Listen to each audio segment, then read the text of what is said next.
लोगों के शोरगुल के बीच मुंशी जी बड़े ताव के साथ अग्रवाल हाउस के अंदर आ गए। उनके पीछे गन्स लिए 4 गार्ड्स देखकर गायत्री देवी हैरान रह गई। ये बात अलग थी कि वो अब तक मुंशी जी को रघुवीर पंडित का रिश्तेदार ही समझ रही थी। मुंशी जी अंदर आते ही गौतम को देखने लगे, जो थोड़ी ही दूरी पर खड़ा था। गौतम ने उन्हें देखते ही अपनी आंखों से गायत्री देवी की तरफ इशारा कर दिया। मुंशी जी ने अगले ही पल अपने चेहरे से चश्मा हटा लिया और गायत्री देवी को देखने लगे।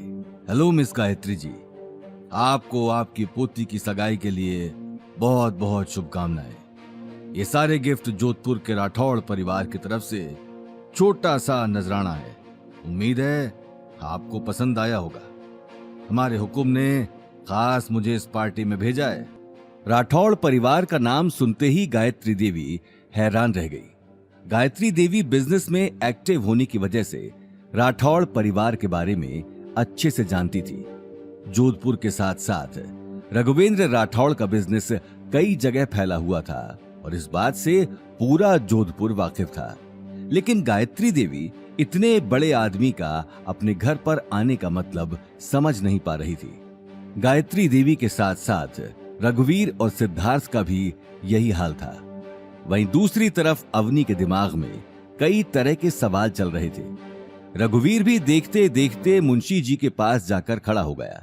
गायत्री देवी ने रघुवीर को देखते ही कहा, रघुवीर जी, मुझे ये देखकर बहुत अच्छा लगा कि आपके राठौर परिवार के साथ इतने अच्छे रिलेशंस हैं, जो उन्होंने हमारी इतनी छोटी सी पार्टी में आने की जहमत उठाई।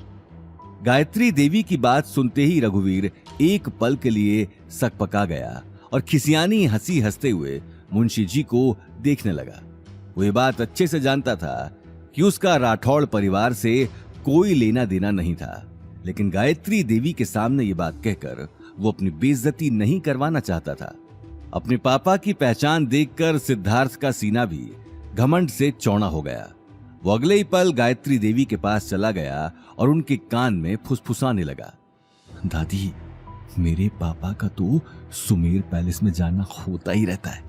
वो अच्छे से जानते राठौड़ परिवार के सभी मेंबर्स को। ये बात सुनते ही गायत्री देवी की आंखों में गहरी चमक आ गई।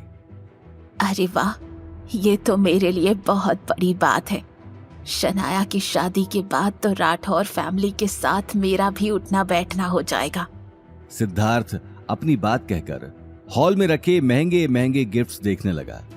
उसे अभी तक अपनी आंखों और कानों पर यकीन नहीं हो रहा था कि उसके सामने जो हो रहा था वो सच था, लेकिन सच्चाई तो सिर्फ गौतम ही जानता था। सिद्धार्थ अगले ही पल गौतम की आंखों में आंखें डालकर देखने लगा। मिस्टर गौतम, देखो अपने आप को, एक मैं जमाई हूं और एक तुम जमाई हो। ऊप्स, घर जमाई हो। क्या औकात है तुम्हारी मेरे सामने? कुछ भी नहीं। तुम अवनी के ऊपर ही नहीं, पूरे अग्रवाल खानदान के ऊपर बोझ हो, बोझ। सिद्धार्थ के ताने सुनकर मुंशी जी का चेहरा गुस्से में लाल हो गया। वो अगले ही पल सिद्धार्थ को मुंह तोड़ जवाब देने के लिए आगे बढ़े, लेकिन गौतम ने उसी वक्त अपनी आंख के इशारे से उन्हें रोक दिया।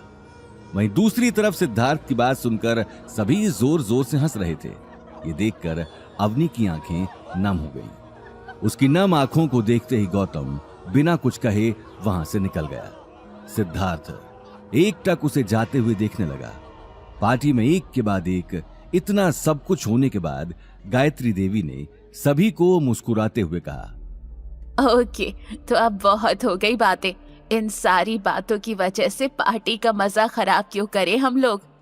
आज मेरे लिए सबसे बड़ा दिन है, क्योंकि आज मेरी सबसे प्यारी पोती शनाया की सगाई सिद्धार्थ जैसे होनहार लड़के से होने जा रही है।